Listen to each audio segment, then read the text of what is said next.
7واں روزہ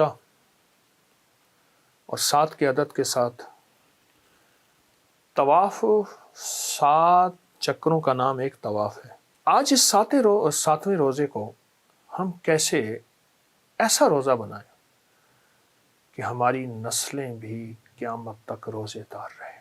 اور یہ 7 کعبے کی نسبت کے ساتھ ایک بات عرض کر رہا ہوں، وہ ہے وَبَنِينَ أَن نَعْبُدَ الْأَصْنَامَ۔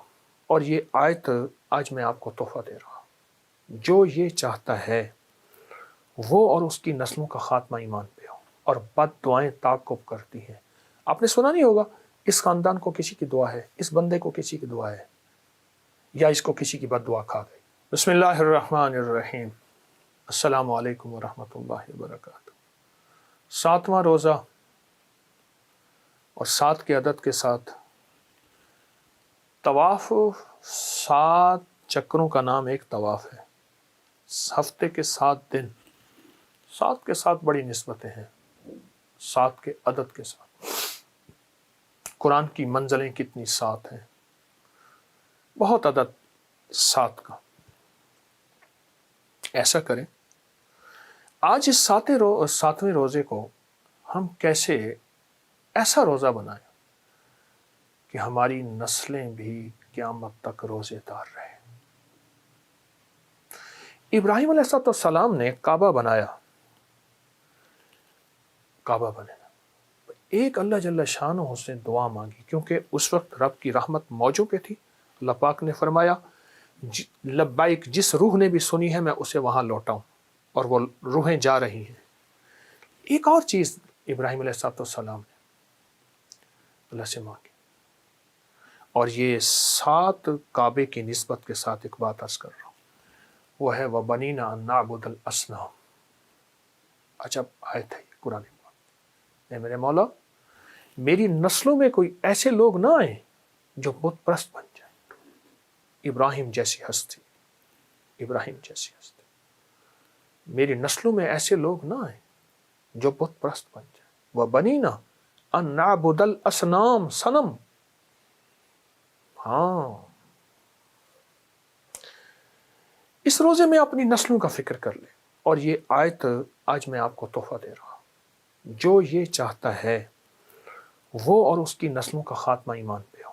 ایک، جو یہ چاہتا ہے وہ اور اس کی نسلوں میں بت پرستی نہ ہو، اور وہ بت پرستی سے مراد صرف یہ بت پرستی نہیں ہے پتھر کے، لکڑی کے بت، دولت کا بت، سونے کا بت، چاندی کا بت، مال کا بت، اور اللہ کے غیر کا بت۔ وہ کسی بھی شکل میں ہے، وہ کسی خوبصورت مورت کی شکل میں ہے، عورت کی شکل میں، کسی بھی بت ایسا جو بت اللہ سے ہٹا کے اور دن رات اسی کی پرستش پہ لگا دے، وہ کوئی علت ہے، وہ کوئی شوق ہے، وہ کوئی ایسی عادت ہے، یہ بت ہیں سارے۔ اگر ہم یہ چاہتے ہیں کہ ہماری نسلوں سے بت پرستی ختم ہو جائے اور نہ رہے اور کبھی نہ دیکھے، وَبَنِينَ أَن نَعْبُدَ الْأَصْنَامَ، مولا میری نسلوں میں بت پرستی نہ ہو۔ اور بت پرستی کی وضاحت میں نے کی ہے،